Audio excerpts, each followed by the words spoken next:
विश्वानि देव सवितरदुरितानि परासुव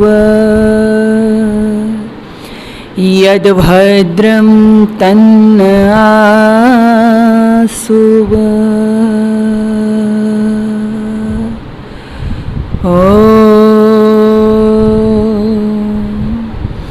सच्चिदानन्देश्वराय नमो नमः।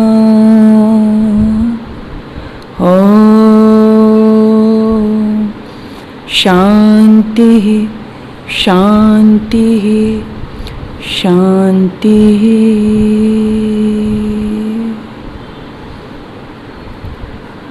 बहुत ही आदर और सम्मान के योग्य इस आर्य समाज के प्रधान जी आदरणीय वंसल जी, मंत्री जी, कोषाध्यक्ष जी एवं वेदी पर उपस्थित आज के इस कार्यक्रम की अध्यक्षता कर रहे हमारे उपमंत्री जी, जिनके ब्रह्मत्व में प्रातःकालीन आपने यज्ञ किया, आदरणीय आचार्य जी, और भी मैं देख रही हूँ सामने से दूसरे समाजों से सभी गणमान्य व्यक्ति, बहुत ही आदर और सम्मान के योग वंदनीय पूजनीय मातृशक्ति एवं समस्त धर्माभिलाषी भद्र पुरुषों,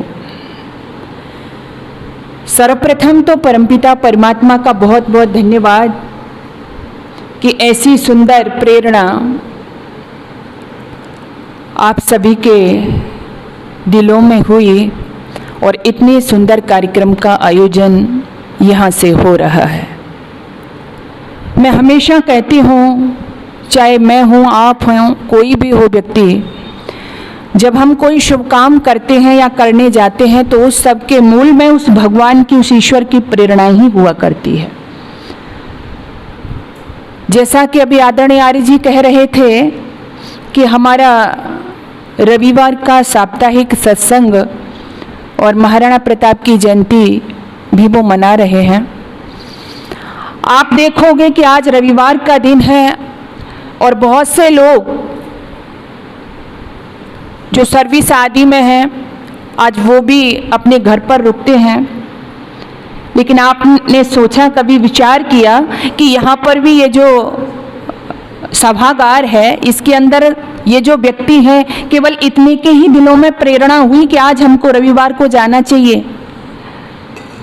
कभी विचार किया है? तो मैं बहुत बहुत धन्यवाद करती हूँ आप सभी का कि आपके दिल में उस प्रभु ने प्रेरणा की कि हमको जाना चाहिए, हमें सुनना चाहिए, हमें अपनी सहभागिता निभानी चाहिए। मैं कई बार कहा करती हूँ, अभी बहुत ही सुंदर भजन आर्य जी यहाँ से बोल रहे थे कि इस दुनिया में आए हो तो क्या करके जाओ? शुभ कर्म करो। और मुझे कई बार लगता है कि शायद यहाँ जितने भी व्यक्ति बैठे हुए हैं उनके लिए ये कोई नया वाक्य नहीं होगा। ये बात सबको पता है कि हम दुनिया में आए हैं तो हमें कैसे कर्म करने चाहिए? शुभ कार्य करने चाहिए, अच्छे कार्य करने चाहिए। लेकिन बात यहाँ आती है कि हम वो सब करने के लिए कितने प्रयत्नशील हैं। पता हमको बहुत कुछ है, लेकिन वो चीज हमारे आचरण में कितनी है, हमारे आचरण में आ रही है कि नहीं आ रही है, हमारे आचरण में है कि नहीं है। और ये जो चाहे साप्ताहिक कार्यक्रम हो या समय समय पर विद्वानों के प्रवचन हो या और भी कार्यक्रम हो, ये जो किए जाते हैं उनका उद्देश्य केवल ये नहीं है कि आपको बुला के यहाँ बैठा लिया जाता है, ये उस आपकी प्रेरणा को आगे बढ़ाने के लिए ही हुआ करते हैं। क्योंकि आपने देखा होगा दीपक सबके पास होता है, बत्ती सबके पास है, घी सबके पास है, लेकिन उसको प्रज्वलित करने के लिए क्या चाहिए? एक चिंगारी चाहिए, प्रेरणा की चिंगारी। और वो प्रेरणा की चिंगारी सबके पास नहीं होती, वो चिंगारी हमें सत्संगों से मिलती है, वो चिंगारी हमें अच्छे लोगों के पास बैठने से मिलती है, विद्वान लोगों के पास बैठने से मिलती है। इसलिए आइए थोड़ी सी चर्चा इस दुनिया में आने का हमारा उद्देश्य भी सार्थक हो जाए। बाकी तो आपने सोचा होगा कि जो हम कर रहे हैं वो ही पशु पक्षी कर रहे हैं, और मैं तो कहती हूँ कि वो आपसे और अच्छा कर रहे हैं। वो अपने नियम में बंधे हुए हैं, लेकिन अपने को जो मानव कहता है, इंसान कहता है, वो जो अपनी प्रोग्रेस जिसको कह रहा है, वो प्रोग्रेस नहीं है। आज भी पशु पक्षी, उनके सोने का नियम है, उनके खाने का नियम है, वो कभी अपग्रह नहीं करते हैं। रात को आपने देखा होगा आज का जो मानव है उसकी क्या स्थिति हो गई, 11 की पता नहीं 12 की पता नहीं, तब तो वो खाना खाते हैं, भोजन नहीं खाना, और अपना भोजन जो निर्धारित था उसको भी उसने छोड़ दिया है। लेकिन पशु पक्षी आज भी जो वो खाते थे, जो उनके लिए निर्धारित है, वही खा रहे हैं। उनके सोने का समय फिक्स है, वो रात के 12 बजे उठ के नहीं खाते हैं। वो अपनी दिनचर्या मर्यादा में बंधे हुए हैं। लेकिन वाहरे आज के मनुष्य जो अपने को बहुत महान कहता है, यदि गिरावट कहीं आई है, यदि कमी किसी में आई है, तो किस में आई है बोलो? हम में आई है। तो फिर हम पशु और पक्षियों से बताइए श्रेष्ठ हो गए या नीचे की ओर जा रहे हैं? हमारे में यही तो कहा था कि अंतर क्या है मनुष्य और पशु में? आहार निद्रा भय मैथुनम च सामान्य एतद पशुविन राणा धर्मो हि तेषाम अधिको विशेषो धर्मेण हीना पशुवि समाना। खाना पीना सोना संतान उत्पन्न करना, ये तो मनुष्य में और पशु में बराबर है। केवल अंतर एक था, तो वो क्या था? धर्मो हि तेषाम अधिको विशेषो, एक धर्म ही विशेष था जो आपको पशु और पक्षियों से इतर बनाता था, भिन्न बनाता था, और वो धर्म भी आज हमसे अलग हो रहा है। तो आप स्वयं ही डिसाइड करिए, फैसला करिए कि हमारी स्थिति कहाँ हो गई है। मैं जो बात आपसे कहना चाहती हूँ, आपने इतिहास की चौकड़ी में बहुत सारी घटनाएं पढ़ी होंगी। आज हम थोड़ा सा राणा प्रताप को लेकर के कुछ बातें कहेंगे, लेकिन जो भी इतिहास हमारा है, उस इतिहास को जब हम पढ़ते हैं, जब इतिहास को हम सुनते हैं, तो वो इतिहास जो होता है वो आगे आने वाली संतति को रास्ता दिखाता है। हमारी आगे आने वाली पीढ़ी उससे प्रेरणा लेती है। इसलिए इतिहास हुआ करते हैं। आपने देखा ये लोग किसकी खातिर अपना जीवन कुर्बान कर गए, किसकी खातिर अपना बलिदान कर गए? धर्म की खातिर, अपने सत्य सनातन वैदिक धर्म की खातिर ये मर गए, ये मिट गए, लेकिन ये झुके नहीं। इन्होंने पराधीनता स्वीकार नहीं की, अपने स्वाभिमान को खोया नहीं, क्योंकि यही तो एक चीज थी जो हमको दूसरों से अलग खड़ा करती थी, हमको इतर योनियों के पशु पक्षियों से अलग खड़ा करती थी। इसलिए आज हम इनका नाम गा रहे हैं। जब हम पैदा होते हैं ना, तो स्थिति क्या होती है? जब हम जन्मे जगत में जग हासा हम रोए, और ऐसी करनी कर चलो हम हासे जग रोए। जब पैदा होते हैं तो क्या होता है? लोग हंस रहे होते हैं और हम रो रहे होते हैं। लेकिन क्या कहा कवि ने? कैसी करनी कर चलो हम हासे जग रोए। लेकिन जब हम दुनिया से जाएं तो हम तो हंस रहे हों और हमारे पीछे वाले रो रहे हों। जो ऐसी करनी, अभी शुभ कर्मों की बात कह रही थी ना, मैं वो बात आपसे इंगित करना चाहती हूँ। ये ऐसी ही तो करनी है जो आज तक महाराणा प्रताप जैसे लोग, आज तक वीर बंदा जैसे लोग, आज तक छत्रपति शिवाजी जैसे लोग, आज तक भगत सिंह जैसे लोग, आज तक रानी लक्ष्मीबाई जैसी वीरांगनाएं, अपाला घोषा मैत्री जैसी विदुषी देवियां, इनको आज तक हम याद कर रहे हैं। ये ऐसे ही लोग हैं, ये ऐसे ही लोग हैं जिन्होंने अपने जीवन की महत्ता को समझा था। ऐसा नहीं है इनको प्राणों से प्यार नहीं था।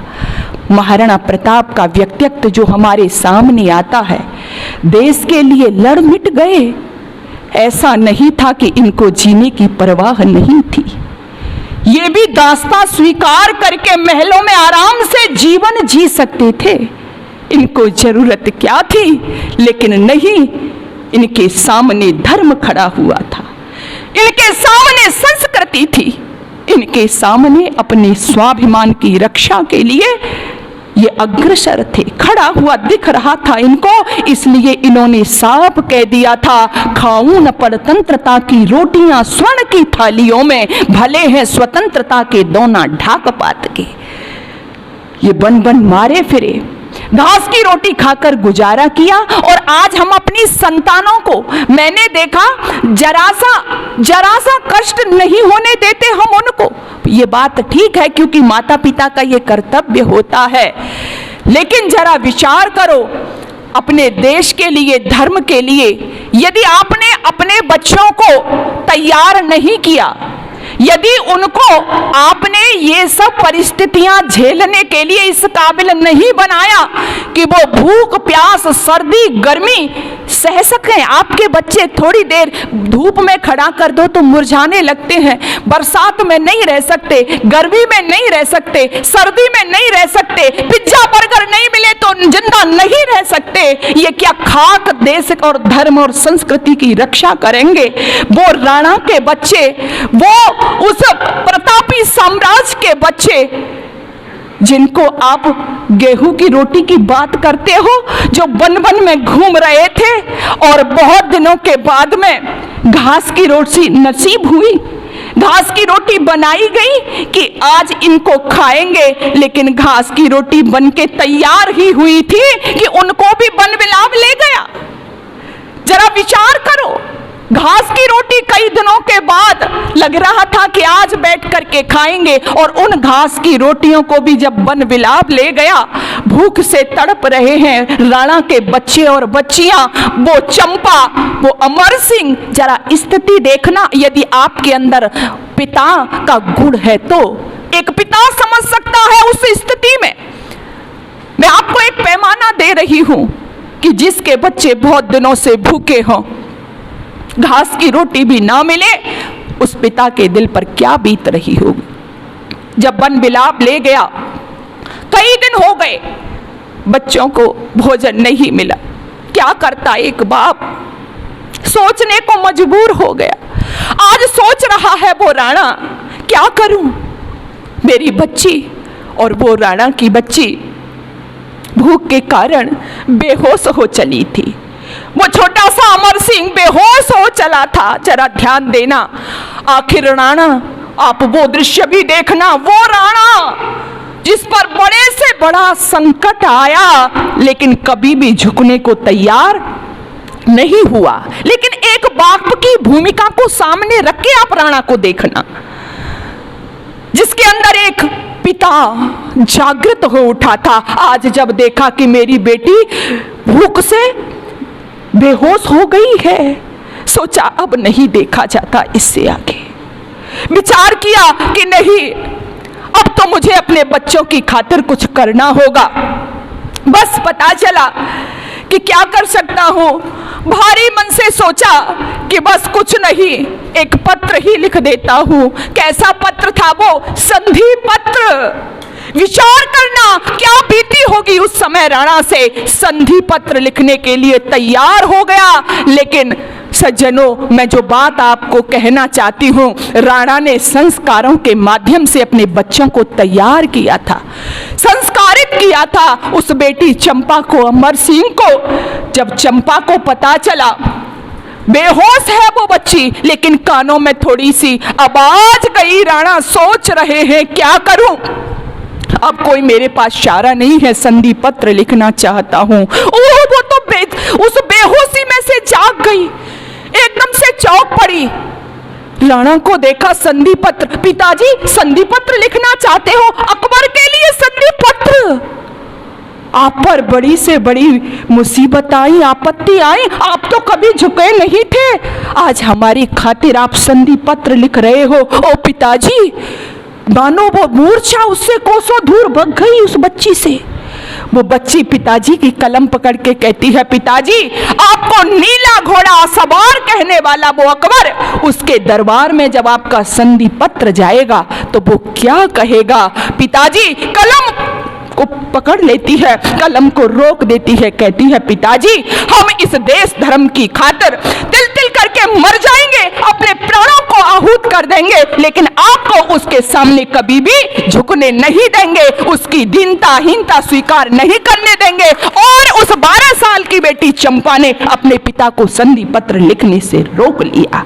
राणा को जोश आ गया, राणा का छात्र बल भड़क उठा और राणा ने प्रतिज्ञा की, बेटी आज मैं पिता के मोह में अंधा हो गया था, मैं कभी भी झुका नहीं, ना झुकूंगा, लेकिन आज आपने मेरी आंखें खोल दी बेटी। एक पिता का जो वात्सल्य भाव होता है, एक पिता का जो संतान के प्रति मोह होता है, मैं उसमें खो चला था, इसलिए बेटी तूने मुझे आज बचा लिया। ये सारी बात मैं क्यों कह रही हूँ, इससे क्यों मनाते हैं हम अपने महापुरुषों का जन्म दिवस, क्यों याद करते हैं हम उनको, क्योंकि उनके जीवन की हर एक घटना हमको प्रेरणा देती है। वो 12 साल की बच्ची, अगर बच्ची आज के समय में पली बड़ी होती, मैं आपसे कह रही थी ना, तो कहती पिताजी जल्दी से लिख दीजिए, नहीं सहन होता। घास की रोटी की बात कर रहे हो, अगर मैंने कहा ना आज के बच्चों को बर्गर खाने को नहीं मिले, रोटी की तो बात छोड़ दो, कहाँ जा रहे हैं हम, पिज्जा की तो बात छोड़ दो, नहीं सहन होता, पिताजी जल्दी से लिखिएगा। तो इसलिए मैं कहा करती हूं कि अपने बच्चों को अपने धर्म, अपनी संस्कृति, अपनी सभ्यता की महत्व को समझाइए। उसका महत्व क्या है, उन संस्कारों से उनको संचालित करिए, तब आपकी जयंतियां, तब आपके महापुरुषों के किस्से कहानी सुनाना सफल होगा। मैं तो कहा करती हूं वो मेवाड़ का सूर्य, उसकी 1-2 घटनाएं नहीं, अनेक घटनाएं हमारे सामने आती हैं, मानो इस तरह से उन्होंने रखा हुआ था। ऐसे लोग कभी मरते नहीं हैं, ऐसे लोग हमेशा के लिए अमर हो जाते हैं। एक और समय आया था राणा के जीवन में, आप सब लोग बैठे हुए हो यहाँ पे, एक और समय था उस महाराणा प्रताप के जीवन में जब वो मजबूर हो चला था, कभी नहीं झुका, लेकिन आज मजबूर है। आज क्यों मजबूर है वो राणा? आज इसलिए मजबूर है क्योंकि उसके पास धन नहीं है। उसके पास जो सेना को खिलाता था, पिलाता था, सेना का संरक्षण करता था, आज उस राणा के पास में वो सब प्रबंध करने के लिए धन नहीं है। आज फिर मजबूर है, आज फिर उदास है, आज फिर जाना चाहता है, आज फिर एक विवशता मजबूरी में फंसा हुआ है। तभी दृष्टि पड़ती है एक व्यक्ति की। कौन सा व्यक्ति? जो हमेशा मैंने कहा ना, जो कुछ व्यक्तित्व तो ऐसे होते हैं जो मरकर भी आज हमारे बीच में अमर हैं। उन्हीं में एक व्यक्तित्व था। कौन था जी वो? भामाशाह।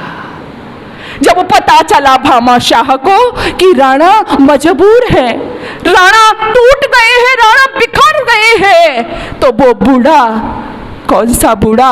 भामाशाह आकर के अकबर के राणा के घोड़े को पकड़ करके कहता है कि राणा मत मन में घबराना, ये सारा कोष समर्पित है। भामायु भाव भरा बोला, सबके हित में अपना हित है। अपने संपूर्ण जीवन की कमाई उस भामाशाह ने महाराणा के चरणों में अर्पित कर दी। इदम राष्ट्राय स्वाहा इदन्नमम, ये संपत्ति मेरी नहीं, मेरे राष्ट्र की है। ऐसे लोग हमेशा अमर हो जाते हैं। राणा आगे बढ़े, लेकिन उसके पीछे उस भामाशाह को कोई भी भुला नहीं सकता है। धन तो उस समय बहुत लोगों के पास में होगा, इसलिए अपने धन का सदुपयोग करिए। धन, यदि वो धन राणा का, यदि वो धन उस भामाशाह का उस समय तिजोरियों में बंद रह जाता, तो शायद राणा राणा न होते और भामाशाह को पूछने वाला भी आज कोई नहीं रहता। इसलिए जब जब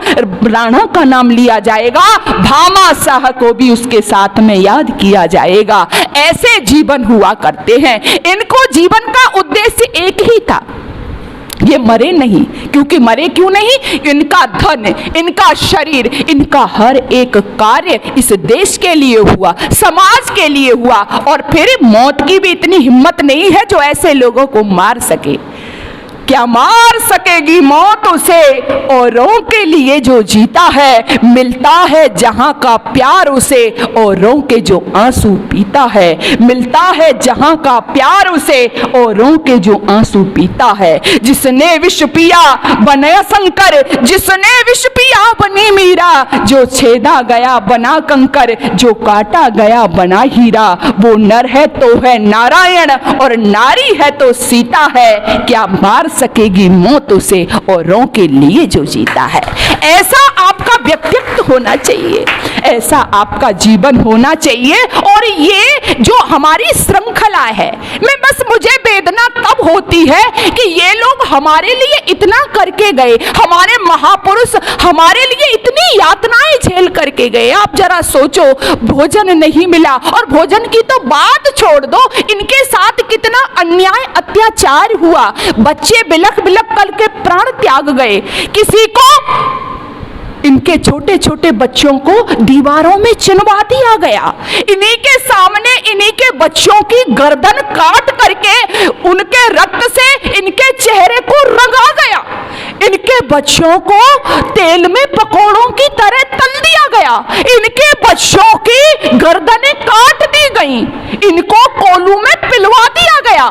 इनको देश से बाहर निकाल दिया गया। इनके सर काट दिए गए, लेकिन इन्होंने अपने धर्म को नहीं छोड़ा, अपनी संस्कृति को नहीं छोड़ा। इतनी यातनाएं सहने के बाद, लेकिन हम क्या कर रहे हैं?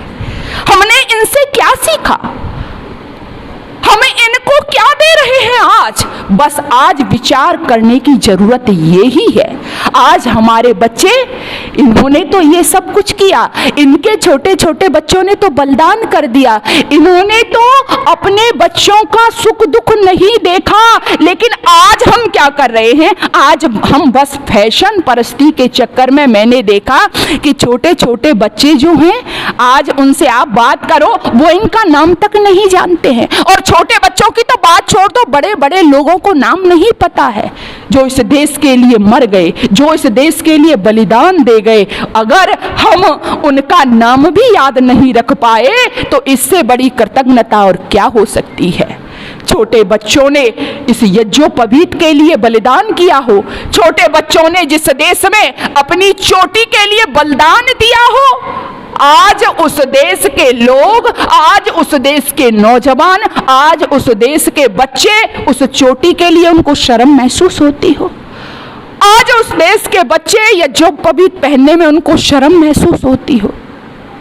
आज उस देश के बच्चे अपनी वेशभूषा धारण करने में जिनको शर्म महसूस होती हो।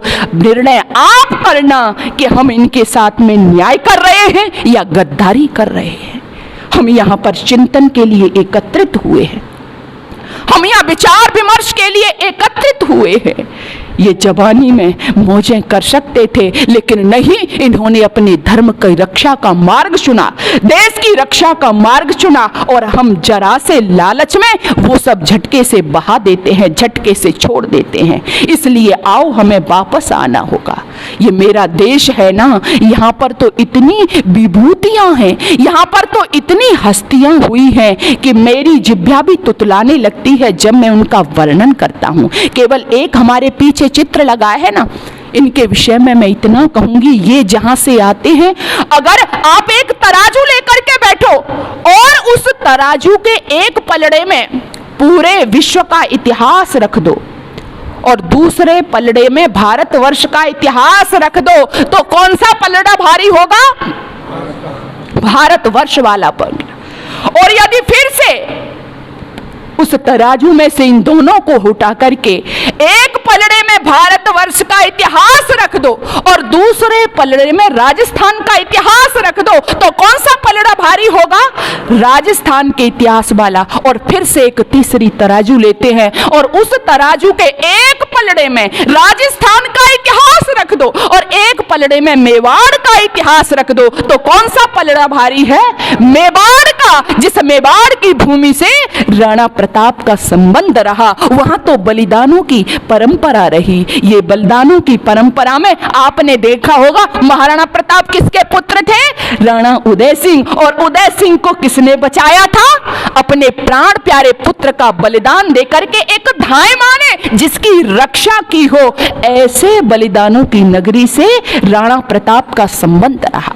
राणा प्रताप, लेकिन मैं कहना चाहूंगी वो मेवाड़ का सूर्य, स्वाभिमान कूट कूट के जिसके रगों में भरा हुआ था, जिसका स्वाभिमान, स्वाभिमान क्या होता है? व्यक्ति को अभिमान नहीं करना चाहिए, लेकिन स्वाभिमान खो जाए आपका। आज हमारा स्वाभिमान ही तो खो गया है, बुरा मत मानना। बहुत दिनों से स्वाभिमान हमारा खोया पड़ा था, और ये हमारा स्वाभिमान नहीं था तो क्या था? हम अपने स्वाभिमान को नहीं बचा पाए। कैसे नहीं बचा पाए? क्योंकि दूसरे लोग हम पर फफ्तियां कसते रहे। हमारे वस्त्रों को लेकर के, हमारे शास्त्रों को लेकर के, हमारे धर्म ग्रंथों को लेकर के, हमारे महापुरुषों को लेकर के बहुतों को तो नजर ही नहीं आया कि राम भी कोई व्यक्तित्व है। पता ही नहीं चला कि राम भी यहाँ पर पैदा हुए थे, और हम चुपचाप सुनते रहे। तो ये हमारे स्वाभिमान को चोट नहीं थी तो और क्या थी? बोलो बोलो, क्या थी? ये हमारे स्वाभिमान पर चोट थी। और आज भी हम देख रहे हैं, मुझे बड़ा आश्चर्य होता है कि हम इतने हीन भावना के शिकार कैसे होते जा रहे हैं। मुझे एक घटना याद आ रही है। एक विधवा माँ रहती थी एक गांव में, और उस विधवा माँ का पुत्र बाहर चला गया, विदेश चला गया नौकरी करने के लिए। नौकरी करने के लिए गया, बहुत दिन हो गए, वापस नहीं आया। 2-3 साल तो बुढ़िया ने, उसके पास जो धन था उससे वो अपना गुजारा करती रही। लेकिन 2-3 साल बाद जब वो पैसे खर्च हो गए बेचारी, अब क्या करती? अब वो भीख मांगने के लिए मजबूर हो गई। भीख मांग करके अपना गुजारा करने लगी। एक दिन एक व्यक्ति ने कहा कि अरे अम्मा, तेरा बेटा तो बड़ा बेकार निकला। जब यहाँ से गया तो वापस मुड़ करके उसने देखा भी नहीं। तो माँ ने कहा, उस अम्मा ने कहा, नहीं नहीं, ऐसी बात नहीं है, मेरा बेटा मेरे लिए चिट्ठियां भेजता है। तो बोले चिट्ठियां ही भेजता है, धन नहीं भेजता? बोली हाँ, कुछ रंगीन कागज के टुकड़े भी भेजता है। व्यक्ति गए, अंदर गए, जाकर के देखा तो अम्मा ने वो चिट्ठियां सजा रखी थी, और चिट्ठियों के पास में ही रंगीन कागज के टुकड़े, जिनको अम्मा कह रही थी वो ड्राफ्ट थे। 10-10 हजार रुपए के ड्राफ्ट माँ ने अच्छी तरह से संभाल करके रख रखे थे। लेकिन अम्मा को तो पता ही नहीं था कि ये ड्राफ्ट है और इनसे धन निकाला जाता है। ठीक इस देश के लोगों, अपने को हिंदू कहने वालों, आज आपकी स्थिति भी वही बनी हुई है। आपके घरों में करोड़ों के ड्राफ्ट, आपके धर्म ग्रंथ रूपी ड्राफ्ट रखे हुए हैं, लेकिन आपको तो पता ही नहीं है कि आपके पास में इतने कीमती करोड़ों के ड्राफ्ट रखे हुए हैं और आप भीख मांग रहे हो। इससे बड़ी दुर्दशा आपकी क्या हो सकती है? आपके यहाँ, आपके पास वेद, आपके साथ गीता, आपके पास उपनिषद, आपके पास उपवेद, आपके पास महाभारत, ऐसे ऐसे धर्म ग्रंथ, ऐसे ऐसे महापुरुष, ऐसी ऐसी आपकी संस्कृति, सभ्यता, परंपराएं, और आज आपको हीन भावना का शिकार होना पड़ रहा हो, तब मेरे दिल में वेदना होती है। जिस देश में मीरा जैसा भाव हो, जिस देश के पास में सूरदास जैसी भक्ति हो, जिस देश के पास में कबीर जैसी मुक्तता हो, जिस देश के पास में राणा जैसा साहस हो, जिस देश के पास में राम और भरत जैसा त्याग हो, उस देश के लोग अपने आप को हीन भावना का शिकार मत कर ले। उससे ज्यादा डूब मरने की बात और कोई हो नहीं सकती है। इसलिए आइए, समय रहते हमको जागना होगा, समय रहते हमें चेतना होगा। प्राणों से प्यार सबको होता है। आपको भी स्वाभिमान की रक्षार्थ मर मिटने के लिए तैयार होना है, कायर नहीं बनना है, अपने बच्चों को कायर नहीं बनाना है। प्राणों से प्यार सबको होता है। ऐसा नहीं है इनको प्राणों से प्यार नहीं था, लेकिन मैं पूछती हूँ, ये तो बताओ कौन यहाँ है जिसे प्राणों से प्यार नहीं है? मुझे भी प्यार है, आपको भी प्यार है, इनको भी प्यार था। किनको प्यार था? जब घटनाएं पढ़ते हैं तो हृदय में अपार वेदना होती है और खून में उबाल भी आता है।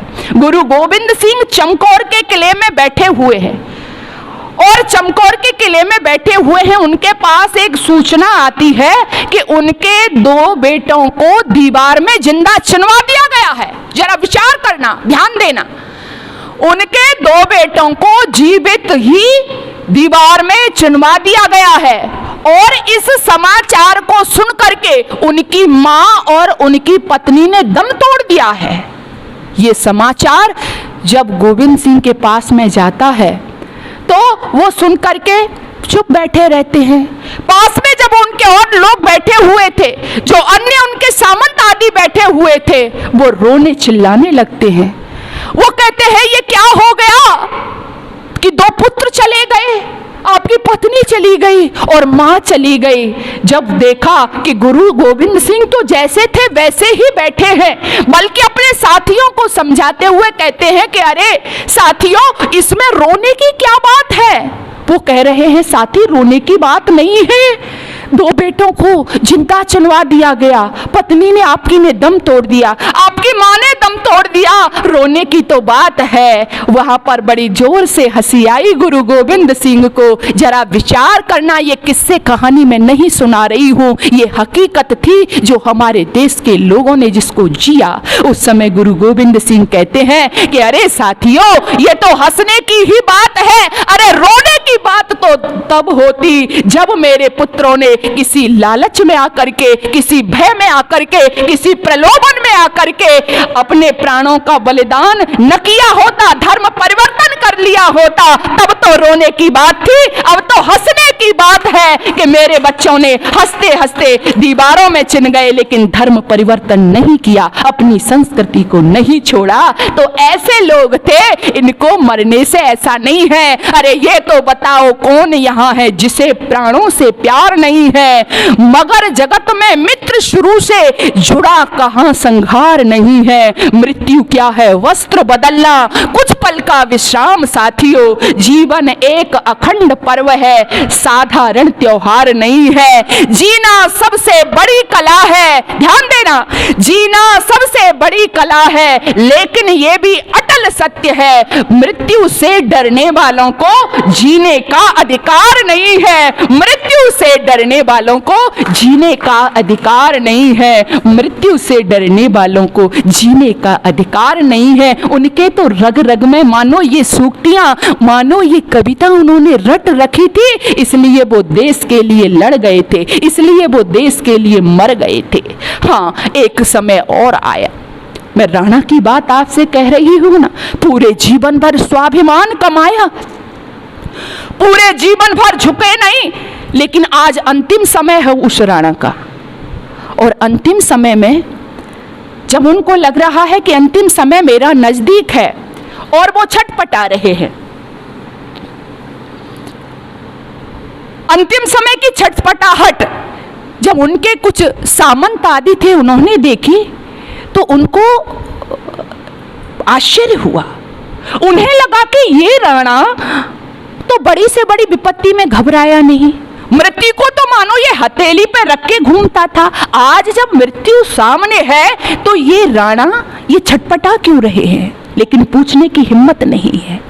करवटें बदल रहे हैं, राणा छटपटा रहे हैं। आखिर एक सामंत ने थोड़ी हिम्मत की और हिम्मत करके पूछ ही लिया, राणा मुझे लग रहा है आप किसी बात को लेकर के व्याकुल हैं, आप छटपटा रहे हैं, आपके मृत्यु सामने है, लेकिन कोई ऐसी बात है जो आपको आराम से मरने नहीं देना चाहती।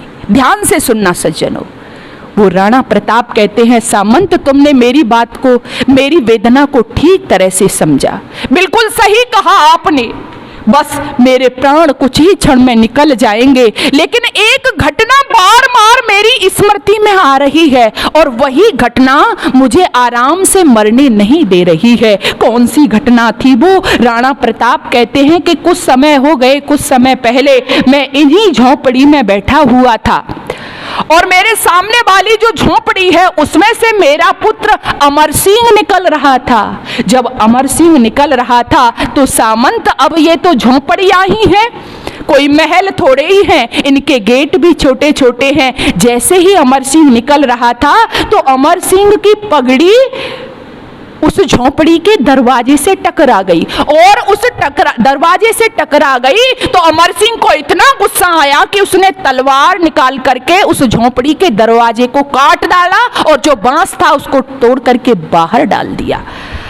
ये घटना मेरे जेहन में बार बार आ रही है सामंत, कि उस छोटी सी घटना से जिसने अमर सिंह की पगड़ी को गिरा दिया था, अमर सिंह मेरा बेटा इतना नाराज हो गया कि उसने तलवार निकाल करके उस कुटिया के द्वार को तोड़ दिया। तो सामंत मैं इसलिए परेशान हो रहा हूं कि आगे जब मैं चला जाऊंगा इस दुनिया से तो मेरा बेटा अमर सिंह इन झोंपड़ियों में नहीं रह पाएगा, और इन झोंपड़ियों में नहीं रह पाएगा, वो महलों में रहेगा, और महलों में रहेगा तो ये जो घास पत्ते आदि के दोने हैं इनमें भोजन नहीं करेगा, सोने चांदी के बर्तनों में भोजन करेगा, और सोने चांदी के बर्तनों में भोजन करेगा तो वो फिर जमीन पर भी नहीं सोएगा, वो मखमल के गद्दों पर सोएगा।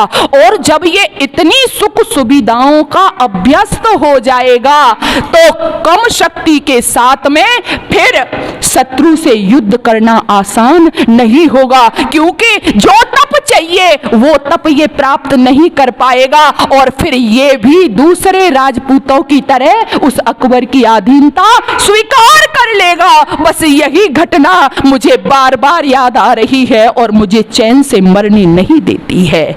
जब ये सुना उन सामंतों ने सबने तलवारें निकाल ली और कहा कि राणा, जब तक हम जीवित हैं, जब तक हम जीवित रहेंगे कभी भी अमर सिंह को अधीनता स्वीकार नहीं करने देंगे। राणा की जयकारे लगाए, राणा की जय बोली, और राणा हंसते हंसते शांति के साथ में मुस्कुराते हुए इस संसार से विदा हो गए। बोले अब मुझे कोई चिंता नहीं है। जरा विचार करना, जीवन के अंतिम समय में देश के लिए इतना सोचने वाला, अपने स्वाभिमान की रक्षार्थ सोचने वाला, अपने यश को बचाने वाला, क्योंकि वेद ने भी कहा कि मृत्यु क्या है। अब जो सच्चे लोग होते हैं, जो विद्वान लोग होते हैं, जो महापुरुष होते हैं, उनकी मृत्यु क्या है? अपयश ही मृत्यु है। इसलिए अपने यश की रक्षार्थ, स्वाभिमान की रक्षार्थ राणा जीवन भर कभी झुके नहीं, कहीं भी कोई समझौता किया नहीं। ये प्रेरणा हमें कहां से मिलती है? अपने इतिहास से मिलती है। इसलिए मैं कहा करती हूं सभी लोगों से कि आप अकेले नहीं, अपने बच्चों को भी साथ लेकर के आइए। जब भी आओ अपने बच्चों को साथ में लाइए। माताओं बहनों यहाँ पर बैठी हैं, बच्चों को साथ में लाइए। यहाँ पर आप पार्टी मनाने के लिए नहीं आए हो। मेरे जितने भी यहाँ पर बड़े लोग बैठे हुए हैं, मेरा सबसे निवेदन है, क्योंकि मेरा जो मैं काम कर रही हूँ आपके आशीर्वाद से, उसका उद्देश्य ही ये है, संस्कार जागृति मिशन। हम एक ऐसी समाज तैयार करें जो संस्कारित हो, और वो संस्कारित समाज कब होगी? जिसमें हमारे बच्चे संस्कारित होंगे, जिसमें हमारे बच्चे राणा के शौर्य के गाने गा रहे होंगे, जिसमें हमारे बच्चे भगत सिंह के बलिदान सुना रहे होंगे, जिसमें हमारे बच्चे हकीकत राय का, चोटी का, यज्ञोपवीत का बखान कर रहे होंगे, जिसमें हमारे बच्चे, छोटी सी बेटी अभी प्रभु का नाम स्मरण कर रही थी, गायत्री मंत्र गा रही थी। ऐसे ऐसे जहां बच्चे होंगे, हमें उस समाज का निर्माण करना होगा। इसलिए आइए, आप बाद में पछताओगे यदि ऐसा नहीं करोगे ना, तो बाद में पछताओगे, और फिर बाद में मौका निकल जाएगा तो फिर पछताने के सिवा कुछ होगा भी नहीं। इसलिए फिर तो आप एक ही कहोगे, अपने बच्चों को यदि सत्संग में लाया होता तो कितना अच्छा होता, तो कितना अच्छा होता, तो कितना अच्छा होता। इसलिए समय रहते इनको लाइए। न जाने कौन सी घटना इनके जीवन को झकझोर दे, न जाने कौन सी घटना आपके बच्चों को बना दे, न जाने कौन सा संस्मरण आपके बच्चों की दुनिया बदल दी। और आपके बच्चे, इनमें आप में मना नहीं करती हूँ, आप इनको पढ़ाई कोई से भी पढ़ाओ। बहुत से लोग कहते हैं जी बहन जी आप बात तो सारी सही कहती हैं, लेकिन हम धर्म से जोड़ें बच्चों को, और बच्चों को धर्म से जोड़े। आप कहती हैं गुरुकुलों में भेजो, आप कहती हैं वैदिक शिक्षा पढ़ाइए, तो उसमें क्या है? हमारे बच्चे चोटी रख लेंगे, जनेऊ पहन लेंगे, और क्या है, कटवस्त्र धारण कर लेंगे। मैंने कहा ये जो आपने कहा ये हमारी पहचान है, आज हमको शर्म लगती है ना, आज हमको अपनी वेशभूषा धारण करने में शर्म लगती है, लेकिन ये हमारी पहचान है। जो विधर्मी यहाँ पर आए ना, उन्होंने क्या देखा, यहाँ पर यही तो देखा था। उन्होंने जब अपना जाल बिछाना चाहा चारों तरफ, तो उन्होंने यही देखा कि जब वो यहाँ के बच्चों से कहते थे कि अपनी चोटी कटाओ, अपना जनेऊ उतारो, अपनी वेशभूषा छोड़ो, तो बच्चे लड़ने के लिए तैयार थे, गर्दन कटवाने के लिए तैयार थे, मिटने के लिए तैयार थे, लेकिन चोटी जनेऊ देने के लिए तैयार नहीं थे। जब बड़े लोगों को पकड़ लिया जाता था, अपना धर्म छोड़ दो, अपने धर्म ग्रंथ पढ़ना छोड़ दो, तो अपना बलिदान देने के लिए तैयार थे, लेकिन वो झुकने के लिए तैयार नहीं थे। विधर्मियों ने सोचा ये कारण क्या है, तो पता चला कि इसके कारण में जो मूल है वो इनके महापुरुष हैं। इनके मूल में जो कारण है इनके धर्म ग्रंथ हैं। सबसे पहले यदि बदलना है तो इनके महापुरुषों के जीवन को बदलो, सबसे पहले बदलना है तो इनकी शिक्षा व्यवस्थाओं को, इनके धर्म ग्रंथों को बदलो, तब हम यहाँ पर राज कर सकते हैं। और फिर यही षड्यंत्र इस देश में चला था। आपके महापुरुषों के विषय में भी गलत गलत लिखा गया, आपके धर्म ग्रंथों से भी छेड़छाड़ की गई, वो दूसरा विषय है। तो बस मैं आपसे यही कहना चाहती हूँ कि आप समय रहते जाग जाइए, वरना आप आज ये समझ रहे हो ना कि अब हमारे पास कोई खतरा नहीं है। राणा ने जो खतरा था दूर कर दिया, शिवाजी ने दूर कर दिया, हाँ ये लोग उस समय थे, लेकिन आज भी बहुत बड़ा इस देश के सामने खतरा है बहनों। आज भी भाइयों बहुत बड़ा खतरा है इस देश के सामने। और वो खतरा क्या है? वो खतरा ये है कि हमें तो बस ये लगता है, मैं आपसे हृदय की वेदना व्यक्त कर रही हूं कि हम तो आज अपने एक बच्चे को इतना संभालने में लगे हैं कि ये पढ़ेगा, इसके लिए एक प्लॉट भी चाहिए, इसके लिए एक गाड़ी भी चाहिए, इसके लिए एक कोठी भी चाहिए, लेकिन दूसरे लोगों की मानसिकता ये है कि इनका एक होगा, हमारे 50 होंगे, हमारे 40 होंगे। और फिर जो आप कोठी बना रहे हो, फिर जो आप गाड़ी खरीद रहे हो, उस कोठी में आपके बच्चे को हटा करके इनके बच्चे रहेंगे। ये मैं आपको झूठ नहीं कह रही हूं, आज ज्यादा दूर नहीं, कश्मीर में जाकर के आप देख सकते हो, कश्मीर की स्टोरी आप पढ़ सकते हो, पाकिस्तान में आप देख सकते हो जब आपको किस तरह से अपने घरों से निकाल दिया गया था, जब किस तरह से आपकी बहन बेटियों के साथ में अत्याचार हुआ था, जब किस तरह से आपके दूध मोह को आपकी छाती पर दे मारा था। ये किस्से और कहानी नहीं है, इसलिए आप चेत जाइए। आज आपको आज भी मजाक लगता है अपने धर्म की बातें करना, आपको आज भी मजाक लगता है अपने महापुरुषों की बातें करना, इसलिए समय रहते चेत जाइए।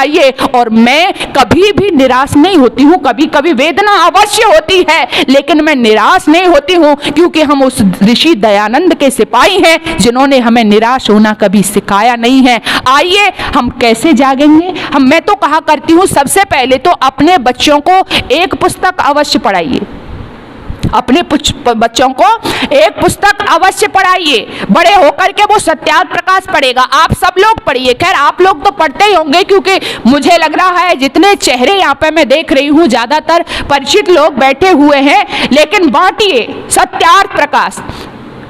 वो खजाना है, जिसने पढ़ लिया उसका जीवन ही बदल दिया। लेकिन छोटे छोटे आपके जो बच्चे हैं, इनको आर्य उद्देश्य रत्नमाला एक पुस्तक है, उसको अवश्य पढ़ाइए। उसमें आपके बच्चे समझेंगे धर्म क्या है, अधर्म क्या है, ईश्वर क्या है, जीव क्या है, प्रकृति क्या है, विद्या क्या है, अविद्या क्या है, ये सब समझेंगे तो ना तो आपके बच्चे चौंगे जो ढोंगी पाखंडी हैं इनके चक्कर में फंसेंगे, ना आपके बच्चे गलत रास्ते पर जाएंगे, ना आपके बच्चे फिर अजमेर की दरगाह पर चादरें चढ़ाने जाएंगे। दिल रोता है जिन्होंने शरेआम हमारी बहन बेटियों की इज्जत से खिलवाड़ किया हो, और आज अपने आप को भूल से जो हिंदू कह रहा है, आर्य श्रेष्ठ जो था लेकिन हिंदू कहने लगा, वो इनकी दरगाहों पे जाके वो माताएं बहनें जिनका अपमान किया गया, जिनको विदेशों में ले जाया गया, क्या कहूं बहुत लंबी दास्तान है, बस मेरा इशारा समझ लीजिए। आज वही माता बहनें ने वहाँ पर जब माथा टेकती हैं उन दरिंदों के सामने, उन भेड़ियों के सामने, तो फिर दिल रोता अवश्य है, अपार वेदना होती है। इसलिए समय रहते जाग जाइए, चेत जाइए।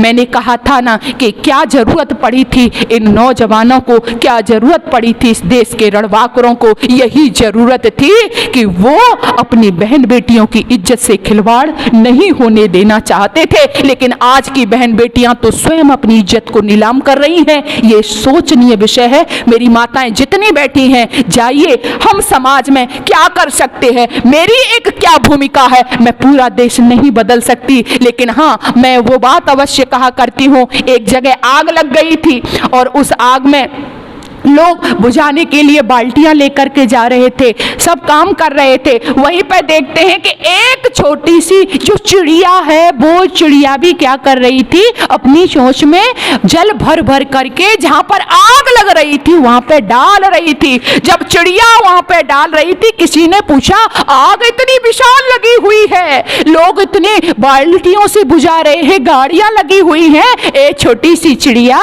तेरी इस चोंच में जो पानी है इससे क्या हो रहा है। तो वो चिड़िया ने बड़ी पते की बात कही थी। शायद वो चिड़िया वाली ही भूमिका मेरी समाज में हो सकती है, आपकी समाज में हो सकती है। उस चिड़िया ने कही थी, ठीक है भैया, मेरी इस चोंच से जो मैं पानी ले जा रही हूँ ज्यादा कुछ नहीं हो सकता, लेकिन जब यहाँ पर ये जो आग लगी है इसका इतिहास लिखा जाएगा तो मेरा नाम आग लगाने वालों में नहीं, आग बुझाने वालों में लिखा जाएगा। इसलिए मैं प्रयास कर रही हूं। तो मेरा भी ये प्रयास है और मैं चाहती हूं कि आप लोगों का भी यही प्रयास होना चाहिए कि आपका नाम आग लगाने वालों में नहीं बल्कि बुझाने वालों में अपना नाम लिखवा दीजिए। आप ऐसा कर दोगे ना तो आप ये समझो आप राष्ट्र को बहुत कुछ दे रहे हो, आपकी भूमिका बहुत हो सकती है। कई बार मैं लोगों से कहती हूँ जी हम क्या करें, हम क्या कर सकते हैं, हमारी भूमिका क्या हो सकती है। जैसे माताएं बहनें हैं, कई बार कहती हैं बहन जी हम तो घर में ही रहते हैं,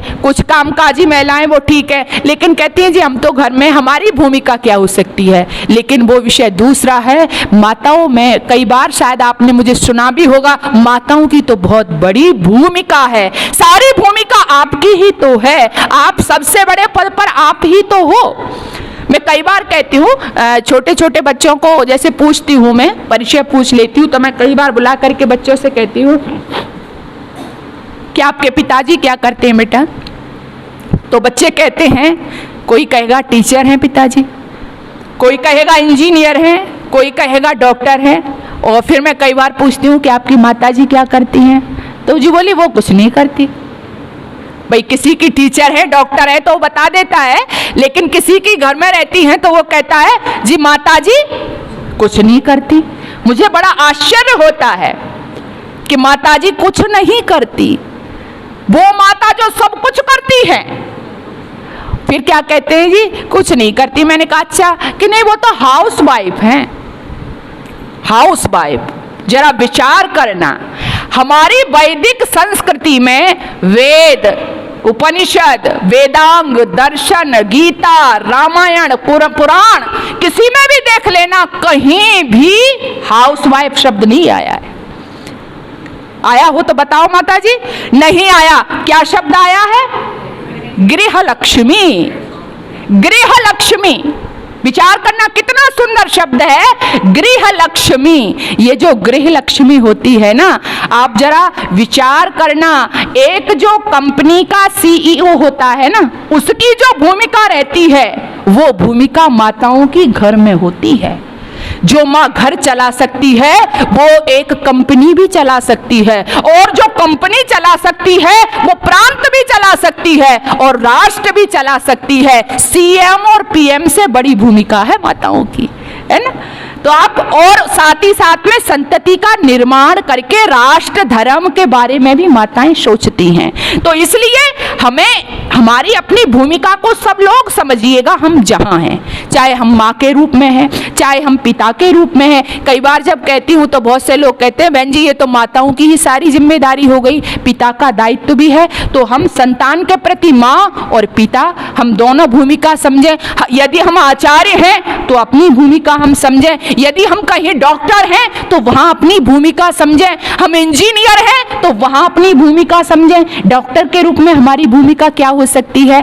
डॉक्टर के रूप में यदि हम कहीं किसी की किडनी निकालने में व्यस्त हैं, मेरा विचार करना समय इतना इजाजत नहीं देता मुझे, यदि हम कहीं किसी के फर्जी इंजेक्शन लगवाने में ही व्यस्त हैं तो हम अपनी डॉक्टर की भूमिका सही से नहीं निभा रहे हैं। हम कहीं आचार्य हैं, हम कहीं टीचर हैं और बस हमको सैलरी से ही मतलब है, हम अपना पूरा नहीं दे रहे हैं, समय से नहीं पढ़ा रहे हैं तो हम अपनी भूमिका में सही नहीं हैं। हम कहीं इंजीनियर हैं लेकिन हमारी खातिर आए दिन पुल टूट रहे हैं, आए दिन सड़कें टूट रही हैं तो हम अपनी भूमिका में सही नहीं हैं। तो राष्ट्र की रक्षा के लिए आपका सबसे पहला कदम यही है कि हम जहां भी हैं अपनी भूमिका में रहें, सही भूमिका निभाएं, अपने बच्चों को देश धर्म जाति के जोड़ें, उनको किस्से कहानियां सुनाएं, अन्यथा लोगों पछताने के सिवा कोई चारा नहीं रहेगा।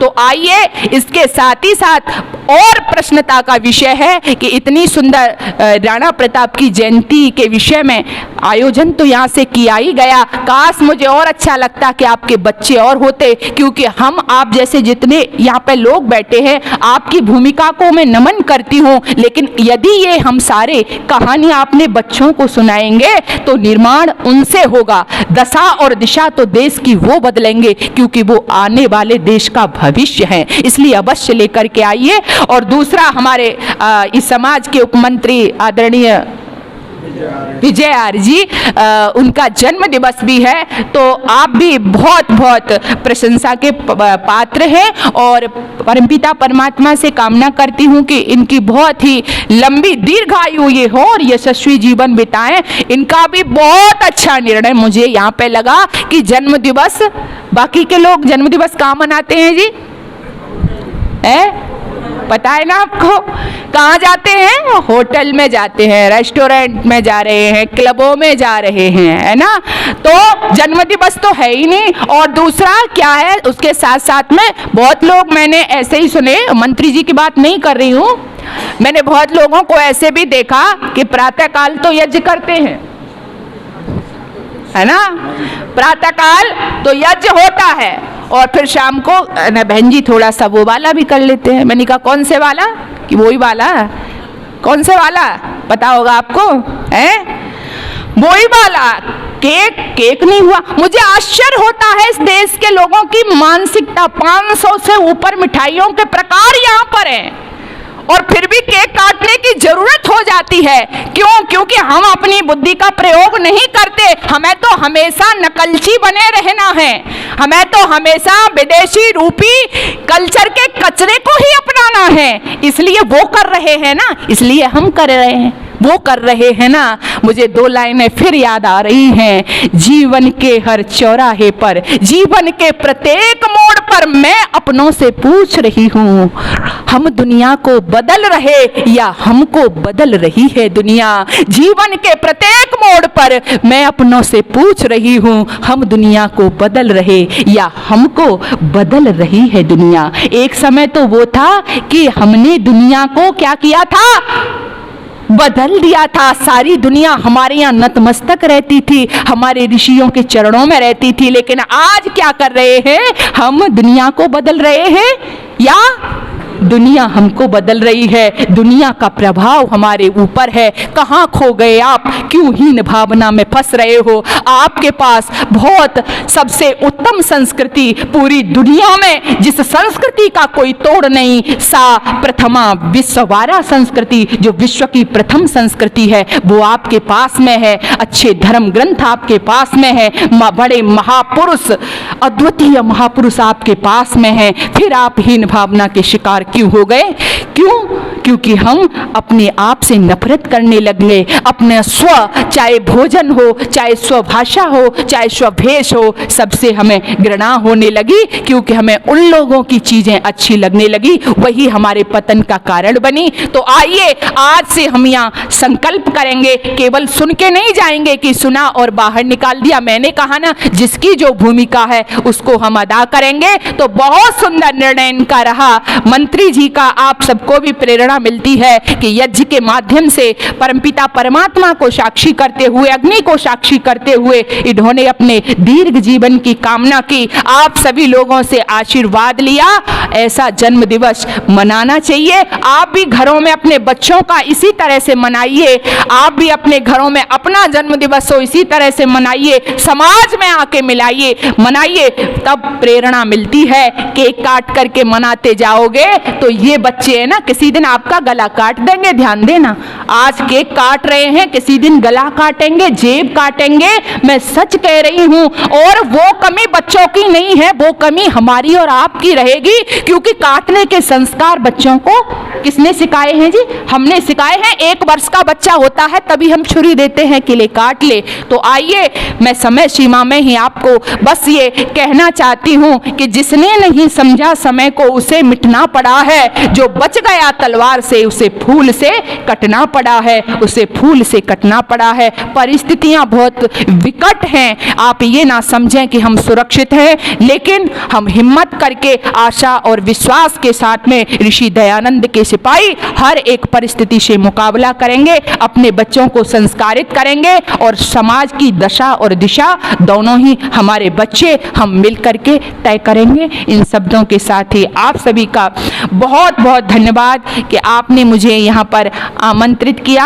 आदरणीय हमारे बंसल जी, इस सभा के समस्त पदाधिकारीगण, पुनः आप सभी का बहुत बहुत धन्यवाद कि आपने इतनी शांति वृत्ति के साथ में, गर्मी भी काफ़ी हो रही है, लेकिन मैंने कहा ना कि भगवान ने आपके दिलों में प्रेरणा करी, उस ईश्वर ने, तो आप उस भयंकर गर्मी में भी यहाँ पर आकर के अपने देश धर्म जाति के चिंतन के लिए आपने समय निकाला। पुनः आपका बहुत बहुत धन्यवाद। ओम शांति शांति।